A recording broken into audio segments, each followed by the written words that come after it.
नमस्कार, आप देख रहे हैं सुदर्शन न्यूज। मैं हूं आपके साथ शिवम दत्त मेहता और स्वागत है आपके नए अंतर्राष्ट्रीय फेवरेट शो में, यानी कि वर्ल्ड वॉच वर्ल्ड वॉर में, जहां पर अंतर्राष्ट्रीय जगत की बड़ी खबरें हर रोज हम आपके लिए लेकर आते हैं। युद्ध क्षेत्र में क्या हो रहा है और उसका असर आपके जीवन पर क्या हो सकता है और दुनिया पर, इकोनॉमी पर, फाइनेंसेस पर, डिफेंस सेक्टर पर, ऑयल सेक्टर पर, हर सेक्टर पर युद्ध का क्या असर होता है, वो आपको समझाएंगे, विस्तार से बताएंगे। अगले आधे घंटे में आपके लिए बहुत सा ऐसा हम सामान लेकर आए हैं, बहुत सी ऐसी स्टोरीज लेकर आए हैं जिससे सबकी आंखें खुलकर रह जाएंगी।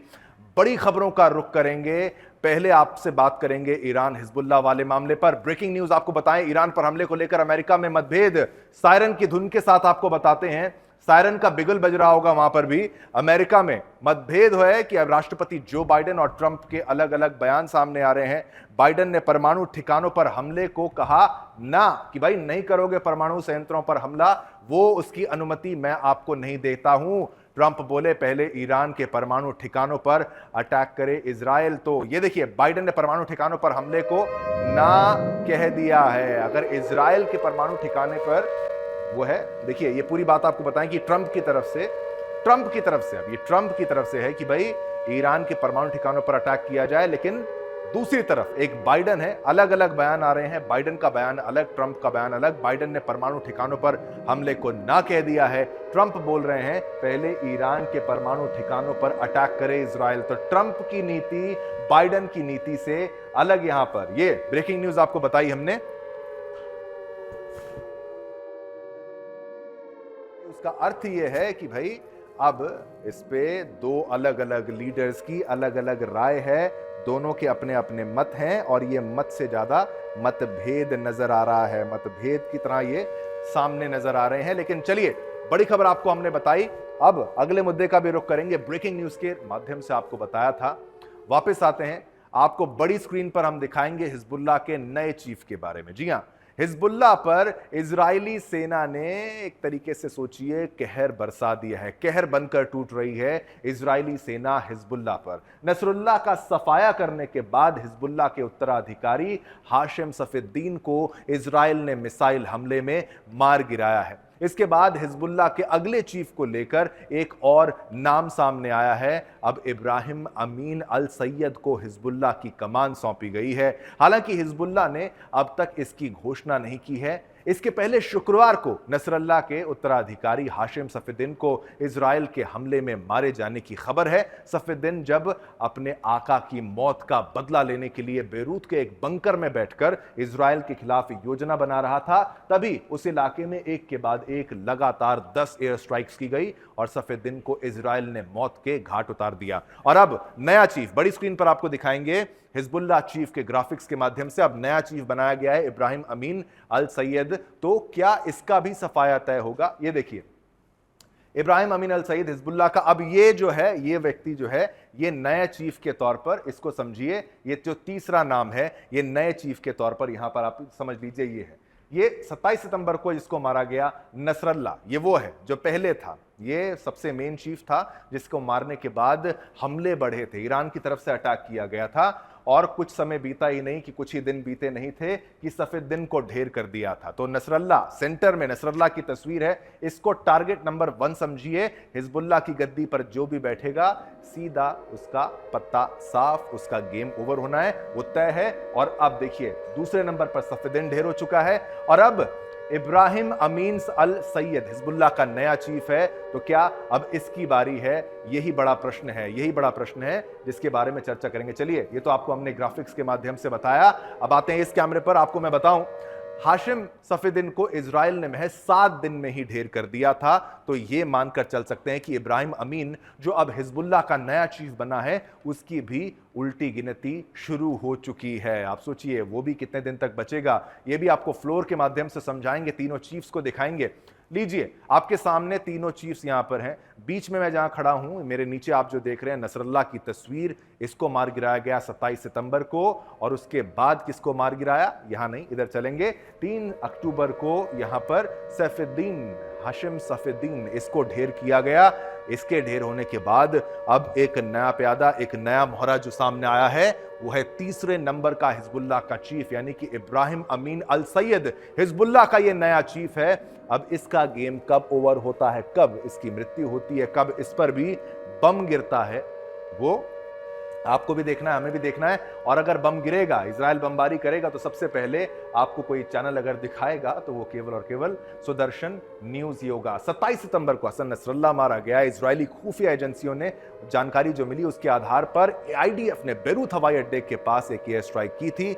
इस बीच इजरायली डिफेंस फोर्स ने दावा किया था कि उसने 4 दिनों में, सोचिए 4 दिनों में हिजबुल्लाह के 2000 से अधिक सैनिक ठिकानों को तबाह कर दिया है। इनको तो मार ही रहे हैं, 2000 से ज्यादा हिजबुल्लाह के सैनिकों को मार गिरा दिया है। और इस दौरान करीब 250 हिजबुल्लाह लड़ाकों का काम तमाम कर चुके हैं वो। तो देखिए, आईडीएफ के मुताबिक ताबड़तोड़ हमलों में उसने हिजबुल्लाह के 5 बटालियन कमांडर, 10 कंपनी कमांडर और 6 प्लाटून कमांडर को मार गिराया है। ये देखिए, अब आपको और भी खबर के माध्यम से बताते हैं क्या कुछ हम आपके लिए लाए। इस कैमरे पर आएंगे, 4 दिनों में इजराइल का हमला क्या क्या कुछ हुआ है वो आपको बताते हैं। हुआ क्या है, 10 कंपनी कमांडर और 6 प्लाटून कमांडरों को मार गिराया है। यह महत्वपूर्ण है। 4 दिनों की आपको बता रहे हैं कहानी। आप सोच रहे हैं इजराइल शांत बैठा, इजराइल शांत नहीं बैठा। हिजबुल्लाह ने 200 से ज्यादा सैन्य ठिकाने जो हैं वो नेस्तो नाबूद कर दिए हैं, वो तबाह कर दिए हैं, बर्बाद कर दिए हैं। इजराइल का हर बार हिजबुल्लाह, ये देखिए 2000, माफ कीजिएगा 2000 से ज्यादा सैनिक यहाँ ठिकानों को तबाह कर दिया है। 250 से ज्यादा लड़ाकों को मार गिराया है, मौत के घाट उतार दिया है। 250 हिजबुल्लाह लड़ाकों का काम तमाम किया है। ईरान से बदला लेना बाकी है, लेकिन हिजबुल्लाह से जंग, यानी HHH, हूती, हमास, हिजबुल्लाह, इन तीनों प्रॉक्सी से जो जंग है, जो युद्ध है, वो जारी है। 5 बटालियन कमांडरों का जो खतरा था वो खत्म हो चुका है, उनका खात्मा हो चुका है। ये इजराइल की अचीवमेंट है। 10 कंपनी कमांडर और 6 प्लाटून कमांडर को मार गिराया गया। चलिए इस कैमरे पे आते हैं वापस। आपको हमने मुख्य खबरें तो बताई कि क्या कुछ इजराइल के द्वारा किया जा रहा है। बटालियन कमांडरों को मारा जा रहा है, कंपनी कमांडरों को मारा जा रहा है, प्लाटून कमांडरों को मारा जा रहा है, लेकिन अगला नंबर किसका है? अगला नंबर खामिनेई का है, ईरान का है। चलिए इस वाले मुद्दे पर भी आ जाते हैं, इस विषय को बदलते हैं। लेबनान सीरिया बॉर्डर वाला मामला क्या है, मसाना बॉर्डर वाला मामला क्या है, वो आपको बता देंगे। इजराइल ने शुक्रवार को एक बार फिर सिलसिलेवार हवाई हमले करते हुए बेरूत को निशाना बनाया और लेबनान तथा सीरिया के बीच मुख्य सड़क संपर्क को ही बंद कर दिया। इसकी भी तस्वीरें आपको वॉल के माध्यम से हम समझाने का प्रयास करेंगे। इजरायली बमबारी के कारण लेबनान से भाग रहे हजारों लोग, आप सोचिए हजारों लोग जिस सीमावर्ती स्थल से सीरिया में प्रवेश करते हैं, रात भर हुए विस्फोटों ने बेरूत के दक्षिणी उपनगरीय इलाकों को हिलाकर रख दिया। हवाई बमबारी के कारण रात में धुएं के गुब्बार और आग की लपटें उठी दिखी हैं। विस्फोट इतने शक्तिशाली थे कि लेबनान की राजधानी से कई किलोमीटर दूर स्थित, आप सोचिए, बिल्डिंग्स तक हिल गई। इजरायली सेना ने कहा है कि उसने मध्य रात्रि के आसपास हिजबुल्लाह के केंद्रीय खुफिया मुख्यालय को निशाना बनाया है। आईडीएफ का कहना है कि इस रास्ते को खत्म करना जरूरी था क्योंकि हिजबुल्लाह को इस रास्ते से हथियार सप्लाई किए जाते थे। वो भी आपको दिखाने का प्रयास करेंगे मैप के जरिए बड़ी स्क्रीन पर। लेकिन तब तक मैं आपको बता दूं, उसने दावा किया कि पिछले 24 घंटे में उसने हिजबुल्लाह के 100 लड़ाकों को मार गिराया है। मसाना बॉर्डर क्रॉसिंग को अब इजराइल ने हवाई हमला करके पूरी तरीके से ध्वस्त कर दिया है। मैं चाहूंगा एक बार तस्वीरें हम आपको बड़ी करके ये दिखाएं। ये ईरान की ये वाली तस्वीरें पहले आपको दिखाते हैं। इन तस्वीरों को आप देखिए, इन तस्वीरों को आप देखेंगे तो आप समझ पाएंगे कि कैसे ईरान में तेल को लेकर लाइन जो है वो लगी हुई है, तेल को लेकर लाइन लगी है। ये उस दिन की तस्वीर है जहां पर बमबारी की जा रही है इजराइल के ऊपर ईरान के द्वारा, और ये जवाब है इजराइल का, जो इजराइल ने बमबारी की थी, ये उस वाली तस्वीर की। अब चलिए आप पे आते हैं, बड़ी वॉल पर आते हैं, आपको एक बार फिर से चलाकर दिखाते हैं किस बॉर्डर को तबाह किया गया है। ये देखिए, एक बार फिर से मैं कहूंगा हमारी प्रोडक्शन टीम से कि वो फिर से चलाएंगे। ये बॉर्डर है जिसको बर्बाद कर दिया गया है। हमारा जो ये मैप है पूरा अंदर तक जाएगा, आपको देखिए लेबनान सीरिया बॉर्डर क्रॉसिंग मसाना। चलिए मसाना अल मसाना बॉर्डर पॉइंट तक हम पहुंच चुके हैं और ये कर दिया बर्बाद। ये बर्बाद कर दिया, यानी कि अब जो रसद है, जो हथियार हैं, वो अब नहीं मिलेंगे, वो पहुंच नहीं सकेंगे। तो हिजबुल्लाह की कमर तोड़ने का हर एक सीन तैयार है। हिजबुल्लाह की हर सप्लाई चेन को कट करने का प्रयास इजराइल ने तय कर दिया है और शायद यही स्ट्रैटेजी है कि भाई सबसे पहले लेबनान सीरिया ये संपर्क जो है वो तोड़ दिया जाए, हथियार ना आए, रसद ना आए, राशन ना आए, कुछ ना आए और हिजबुल्लाह को बर्बाद कर दिया जाए आईडीएफ के द्वारा।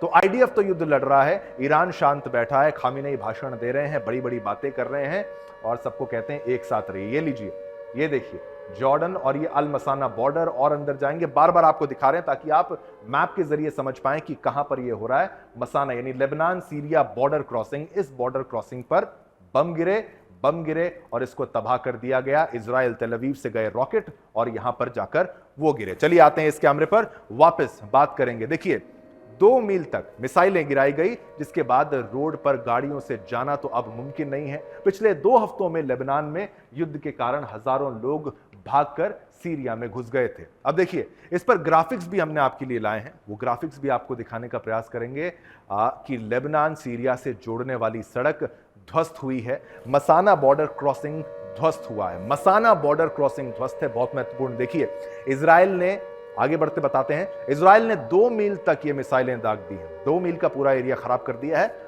लेबनान को सीरिया से जोड़ने वाला मुख्य रूट जो था वो ही उड़ा डाला है। ये सोचिए कि भाई कनेक्शन ही खत्म कर दिया है, कनेक्शन खत्म करके बर्बाद करने के अब नए नए तरीके आईडीएफ ढूंढ रहा है।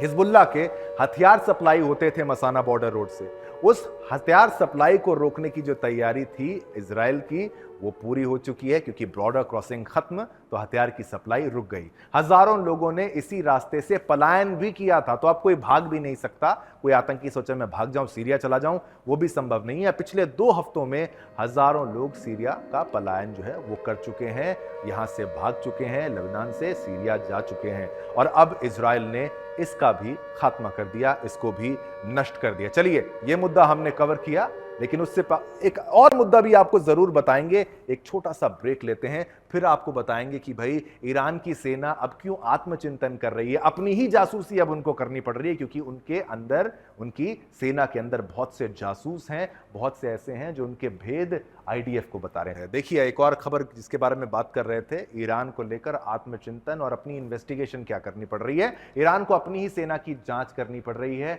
अब ऐसा क्यों हुआ? कल यानी 4 अक्टूबर को नसरुल्लाह के जनाजे के वक्त ईरान के सुप्रीम लीडर आयतुल्लाह खामेनेई ने ईरान के इजराइल पर मिसाइल हमले को सही ठहराया। खामेनेई ने ये सभी बातें जुमे की नमाज अदा करने के बाद कह डाली। तेहरान में जुमे की नमाज अदा करने के बाद शुक्रवार को अपना संबोधन दिया। ईरान के मुखिया के बयानों और उसके इशारों पर चलने वाले आतंकी समूह हिजबुल्लाह के सरगना नसरुल्लाह को इजराइल द्वारा मार गिराए जाने के बाद सामने ये बात आई थी। इजराइल ने इसके बाद भी लेबनान के भीतर हिजबुल्लाह पर बड़ी कार्रवाइयां जारी रखी। इसी बीच ईरान को अपनी ही सेना की जांच करनी पड़ गई है। ईरान को शक है कि उसकी सेना के कुछ अधिकारियों ने मोसाद को खुफिया जानकारी जो है वो दे दी है। ईरान की ये जांच नसरुल्लाह की मौत के बाद और तेज हो गई। ईरान के शक की सुई सबसे पहले विदेश आने जाने वाले अधिकारियों पर पड़ी। बताया गया कि ईरान ने कुछ अधिकारियों पर कार्रवाई करते हुए उन्हें गिरफ्तार किया और उनसे पूछताछ कर रहा है। मोसाद का नेटवर्क तोड़ने की कोशिश की जा रही है।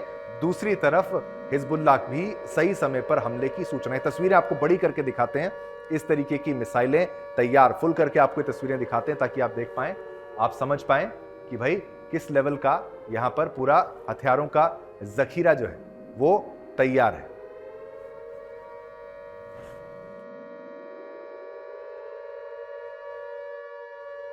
इजरायली इस्लामी आतंकी समूह हमास से जंग में लगा हुआ है। हमास को हिजबुल्लाह और ईरान जैसे देश खाद पानी दे रहे हैं, खाना पीने का सामान दे रहे हैं, एक तरीके से पाल रहे हैं। और ये वो भीड़ थी खामेनेई के भाषण वाले दिन जो वहां पर उसकी बातों को सुन रही थी।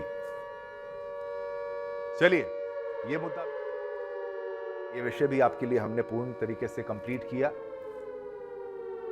ये आपको बताया। चलिए अब आप देखिए, आत्मचिंतन करना पड़ रहा है ईरान को, अपनी ही जांच करनी पड़ रही है। लेकिन एक और मुद्दा भी आपको बताऊंगा जहां पर पाकिस्तान में जाकिर नाइक की जो आवभगत हो रही है बदतमीजी कितनी उसने करी, क्या क्या उसने ड्रामा वहां पर किया। जाकिर नायक का पाकिस्तान में वो क्या कर रहा है। पाकिस्तान पहुंचे भगोड़े जाकिर नायक को, ठीक उसके सामने ही हिंदू धार्मिक विद्वान ने कट्टर इस्लाम को लेकर आईना दिखाया।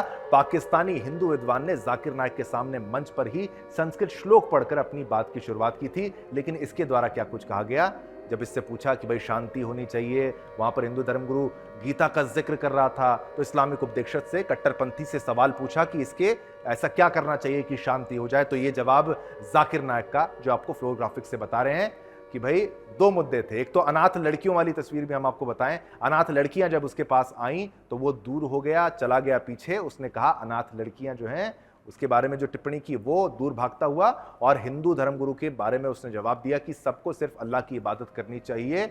और जो फजीहत इस वक्त जाकिर नायक की वहां पर हो रही है, उसकी तस्वीरें आपको लगातार हम सुदर्शन न्यूज पर दिखाते रहेंगे।